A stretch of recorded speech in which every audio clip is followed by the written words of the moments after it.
All right, have a look at this. Agistrodon contortrix. This is the copperhead. He's another species of the pit viper here. He's the cousin of the water moccasin, cottonmouth. And of course he relies on his camouflage to conceal himself. And if you don't see him and step on him, this snake is gonna bite you. 9 times out of 10. And by looking at that camouflage there, you can see that he's going to be very hard to spot. Now, besides the rattlesnake, this is one of the most widely distributed of the venomous snake species here in the southern states. And this guy is responsible for a lot of bites. And you can see this snake just blends in with his environment unbelievably. He just cruises around, and that pattern there breaks up his silhouette and just makes him look like bark in the litter. One of the 3 species of the 6 species of venomous snake in Georgia. And this is one of the species that doesn't have the rattle on the tail. And you can see that elliptical pupil there, the vertical pupil, and you can see that heat sensing pit. But what he'll actually do is when he's distressed, he'll wiggle that tail in the leaf litter, mimicking a rattle, to make noise, to deter and to avoid being stepped on by larger animals or humans.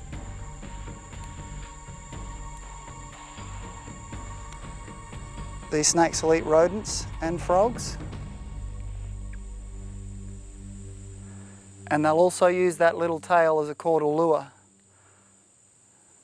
Just like a death adder, and also just like a water moccasin. Now he's up on this hook and he's thinking, hang on a minute, I'm not really a climbing snake. How do I do this? But the old belief that if a snake's up in a tree it's not venomous is not true at all. And just about all species of snakes can climb, except for obviously some of the water snakes and sea snakes, and really fat, heavy sand boas.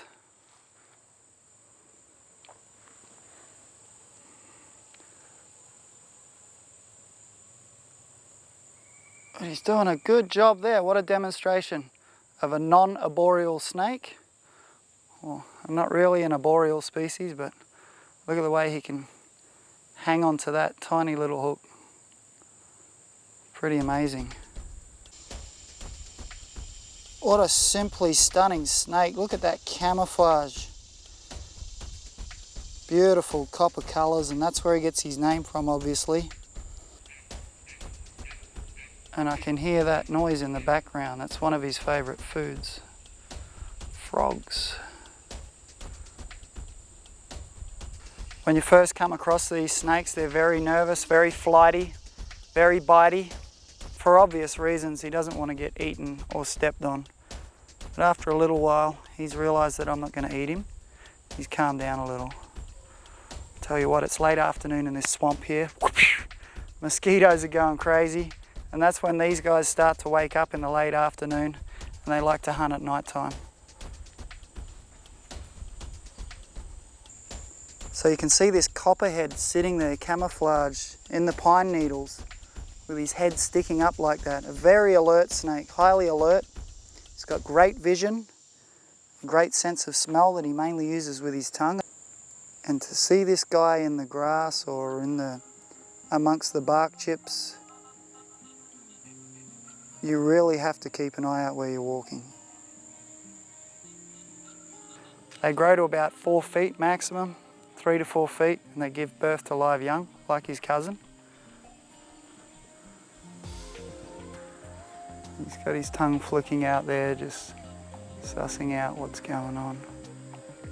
He's actually got a red tongue with white tips. Cool little snake. So this is typically how this viper species would sit on the forest floor, using its caudal lure tail to attract frogs and rodents. Alright, awesome stuff, the Copperhead. Let's let him go on his way so he can begin his night hunting. And let's go and see what else we can find.